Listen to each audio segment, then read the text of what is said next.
प्यारे दोस्तों, स्वागत है आपका आपके अपने चैनल कथा विस्तार पर। कैसे हैं दोस्तों? हमारी आज की कहानी है जीवनी का आंचल भाग 3। भाग 1 में आपने देखा था ज्यादातर समय सांता जीवनी को बुरी तरह पीटता रहता था और भाग 2 में अंत में जीवनी को जज साहब के यहाँ काम मिल जाता है। वह उनकी माता जी की देखभाल करती थी और वहां उसे एक दूसरी ही दुनिया दिखती है जो उसकी दुनिया से अलग थी। तो आगे चलते हैं। माता जी के काम के साथ साथ उसे एक दूसरी दुनिया का रहन सहन और सलीका दिखा। जज साहब की पत्नी उसके लिए अलग से कपड़े लेकर आती, क्योंकि उनके यहाँ बहुत ऊंचे लोग आते थे। उनको पानी चाय इत्यादि देने जाने वाले का भी स्वच्छ और सलीकेदार होना जरूरी था। वह यह सब सीख गई थी। कुल 1 साल में ही जीवनी का जीवन बहुत बदल गया था। जज साहब ने अपने एक मुलाजिम से कहकर उसके लिए किताबें मंगवाकर उसको पढ़ने का काम भी शुरू करवा दिया था। 16 साल की जीवनी अब 20-21 की होने वाली थी। जैसे तैसे जीवनी की उम्र बढ़ने लगी, उसका शरीर थोड़ा भरने लगा था। माँ बाप के घर पर तो पेट भर के खाना भी नहीं मिलता था। यहाँ सांता के घर से जाने के बाद वह पेट भर के खाना खा पाती थी। जज साहब के घर काम करने के बाद तो जैसे वह निखर सी गई थी। कुछ साल बाद मार खाने के बावजूद भी अब उसके शरीर में ताकत भी बढ़ने लगी थी। उधर 52 साल का सांता रोज शराब पी पी कर कमजोर पड़ने लगा था। यूं ही एक रात शराब पीकर जब सांता ने जीवनी को पीटने के लिए लकड़ी उठाई, जीवनी ने उसको जोर से धक्का दिया और उसको गिराकर उसके ऊपर चढ़ बैठी। यह पहली बार हो रहा था। आज जीवनी साक्षात चंडी के रूप में आ गई।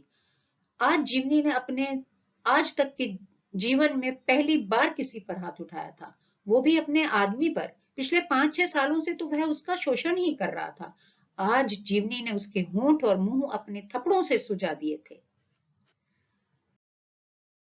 सांता ने उठने की बहुत कोशिश की, पर जीवनी ने उसको एक भी मौका नहीं दिया। थप्पड़ों की बरसात के बाद वह उठी और उसने सांता के नाजुक अंग पर एक लात जमाई। सांता की चीख निकल गई। सांता ने अपने आप को घुटने और छाती जोड़कर बचाने की कोशिश की। जीवनी को उस पर बिल्कुल भी तरस नहीं आया। उसने उसी हालत में पड़े हुए सांता की पीठ पर 3-4 लात और जमाई। उसके बाद उसने शराब की बोतल उठाई और उसके शरीर पर उड़ेल दी। फिर वह ठाका मारकर हंसने लगी। उसकी मार और हंसी से सांता बुरी तरह डर गया था। इसके बाद अगले दिन जब सांता उठा तो वह लंगड़ाते हुए चल रहा था। आज जीवनी ने उसके लिए ना तो खाना ही बनाया और ना ही उसका हाल पूछा। पासा पूरी तरह पलट चुका था। आज सांता काम पर भी नहीं जा सका था। दोपहर कजरी आई कि बैठक हो रही है, चौपाल पर आ जा। रात को कितना चीख रही थी जीवनी, कजरी ने कहा। शांता कुछ भी ना बोल सका। उसमें ना तो यह बताने की हिम्मत थी कि वह जीवनी से पिटा और ना ही वह चौपाल पर जा सका। बस सारा दिन अपने कमरे में पड़ा रहा। अपने कमरे में पड़े हुए जब वह भूख से बेहाल हो गया तो उसने पहली बार डरते हुए जीवनी से खाना मांगा। जीवनी ने उसको खाना तो दे दिया, पर उसकी आंखों में गुस्सा बराबर दिखाई दे रहा था। जैसे तैसे खाना खाकर वह घर से बाहर निकला और गांव में अपनी पत्नी के पास चला गया। काम के बगैर ज्यादा दिन तो बैठ नहीं सकता था। 3-4 दिन में ही लौट आया, मगर इस बार वह अपनी पत्नी को साथ लाया था। उसकी पत्नी और वह दंदनाते हुए अंदर आए। वह आते ही जीवनी पर टूट पड़े और उसका सामान उठाकर बाहर फेंक दिया। जीवनी ने भी उन पर लकड़ी की उसी सोटी को उठाकर अनगिनत वार किए जिससे कभी सांता उसको पीटता था। अपना बक्सा उठाकर वह चौपाल पर आकर बैठ गई। आज चौपाल पर वह कड़कती धूप में अकेली बैठी थी, पर उसके बक्से में उसके कपड़े और पैसे सुरक्षित थे, क्योंकि सांता और उसकी पत्नी उसका ताला ना तोड़ पाए थे और गुस्से में उठाकर यूं ही उसके बक्से को बाहर फेंक दिया था। थोड़ी देर बाद वह वहां से उठकर जाने लगी। सोचा नौकरी तो जज साहब के यहाँ करती है, सीधे उन्हीं के घर चली जाएगी और 2-3 दिन के लिए रहने की जगह मांगकर वहीं आसपास की बस्ती में कोई कमरा ले लेगी। रोज एक ही रास्ते पर जाते हुए उसे जज साहब के घर का रास्ता रट गया था। वह अपना सामान लेकर जाने लगी। गनमैन ने उसका सामान रखवा लिया और उसको अंदर जाने दिया। अंदर जाकर जीवनी ने जज साहब की पत्नी अनुराधा जी को अपना हाल कह सुनाया कि अब उसके पास रहने के लिए छत नहीं है। उसने यह भी बताया कि उसका सामान बाहर रखा है, उसे अपने रहने के लिए कोई कमरा देखना पड़ेगा, पर तब तक उसको अपना संदूक रखने के लिए थोड़ी जगह चाहिए। तब जज साहब की पत्नी ने कहा, ठीक है, अभी तो तुम यहाँ बरामदे में एक कोने में सामान रखवा दो और माता जी का काम शुरू कर दो। जीवनी ने संदूक लेकर अंदर रखा और जल्दी से माता जी का काम करना शुरू कर दिया। फिर शाम को जज साहब और उनकी पत्नी ने आपस में कुछ बात की और जीवनी को बुलाकर अपने बंगले के पीछे बने सर्वेंट क्वार्टर में ही एक कमरा उसको दे दिया। अब वह जज साहब के किचन में भी कभी कभार खाना भी बना देती थी। उसकी पढ़ाई भी चल रही थी। पहले वाली और अब वाली जीवनी में बहुत बदलाव आ गया था। जज साहब और उनकी पत्नी किसी को भी अब तक शांता और जीवनी के रिश्ते के बारे में कुछ भी नहीं पता चला था। शांता आते जाते हुए जीवनी को देखता तो वह उससे नजर फेर लेती। अब वह दोनों एक दूसरे के लिए अजनबियों जैसे थे। वक्त के साथ साथ शांता बूढ़ा और कमजोर हो गया था और वह जज साहब के काम के लिए बाहर भी नहीं जा सकता था। जज साहब भले आदमी थे कि उन्होंने उसको काम से बाहर नहीं निकाला था।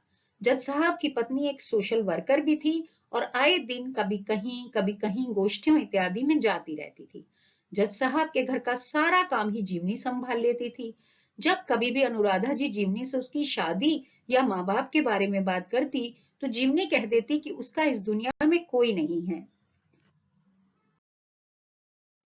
साथ ही साथ वह यह भी कहती कि जज साहब के यहाँ काम करने के बाद से ही उसका असली जीवन शुरू हुआ है, उसका नया जन्म सा हुआ है। इसीलिए यह घर मेरे लिए मंदिर के समान है और यही मेरा सब कुछ है। यही कहकर जीवनी उनका शुक्रिया अदा करती और यह भी कहती, बस आप मुझे कभी भी निकालिएगा मत। वह जज साहब की पत्नी से कहती कि वह कभी भी शादी नहीं करना चाहेगी क्योंकि उसके तबके में आदमी शराब पीकर अपनी पत्नी को पीटते हैं। तब अनुराधा जी थोड़ी चिंतित हो जाती क्योंकि अगले 6 महीने में ही जज साहब का तबादला होने वाला था। पर वह जीवनी से कुछ ना कहती। एक दिन जज साहब की पत्नी अपनी सहेली प्रभा जी के घर गई। वह उनके घर से 3 बंगले छोड़कर उसी कॉम्प्लेक्स में रहती थी। इस कॉम्प्लेक्स में सब जजों के ही बंगले थे, जो कि एक सरकारी कॉम्प्लेक्स था। तब वहां उनको अशोक चाय इत्यादि देने आया तो प्रभा जी ने बताया कि अशोक बहुत ही अच्छा इंसान है, पर बहुत परेशान रहता है क्योंकि इसके बच्चे को माँ चाहिए। अनुराधा जी को तो पहले से ही पता था कि उनके घर काम करने वाले अशोक की पत्नी का देहांत हो चुका है। वह पिछले साल ही अपने 1 साल के बच्चे को छोड़कर चल बसी थी। यह सुनकर अनुराधा जी के मन में अशोक और जीवनी दोनों की शादी के बारे में विचार आया। उन्होंने प्रभा जी से इस बारे में बात करने से पहले अपने पति और जीवनी से इस विषय में बात करने का सोचा। घर वापस आकर वह रात के खाने के बाद जज साहब से ही बात करती हैं। जज साहब भी यह जानकर खुश होते हैं क्योंकि उनके ट्रांसफर पर चले जाने के बाद भी जीवनी का कुछ साथ और काम तो बना रहेगा। प्रभा जी के पति का तबादला तो अभी 2 साल बाद होना था। फिर अनुराधा जी जीवनी को यह सब बताती हैं और कहती हैं कि अशोक एक बहुत ही अच्छा इंसान है। तब जीवनी को वह यह भी बताती हैं कि 6 महीने बाद जज साहब का तबादला हो जाएगा। कहाँ जाना पड़ेगा उन्हें भी नहीं पता है। यह सुनकर जीवनी अनुराधा जी के पैर पकड़ लेती है और उनसे प्रार्थना करती है कि वह जहां भी जाएं उसे साथ लेकर जाएं। अनुराधा जी उसको देखकर विचलित हो जाती हैं। साथ में रहते हुए जीवनी उनका और उनके घर का बहुत ध्यान रखती थी। स्वयं उनको भी जीवनी के बगैर मुश्किल आने वाली थी। उस दिन के बाद जीवनी अब पहले की तरह खुश नहीं दिखाई देती थी। उसे फिक्र थी कि अगर जज साहब चले गए तो पता नहीं फिर उसे कैसा काम मिलेगा और कैसे लोग मिलेंगे। और उसे यह भी फिक्र थी कि कहीं अनुराधा जी जो जज साहब की पत्नी है वह उसकी शादी के बारे में दोबारा बात ना करें, क्योंकि वह तो शादी के नाम से ही बहुत डरती थी। जीवनी का आंचल भाग 3 में दोस्तों आज की कहानी यहीं तक। आप ये कमेंट करके जरूर बताइएगा कि आपको इस कहानी का यह भाग कैसा लगा और भाग 4 में बहुत जल्दी मिलेंगे। देखते हैं कि जीवनी और अशोक का एक साथ कुछ भविष्य है या नहीं। फिर मिलते हैं धन्यवाद दोस्तों, आप अपने चैनल को सब्सक्राइब अवश्य कर लें। थैंक यू, धन्यवाद।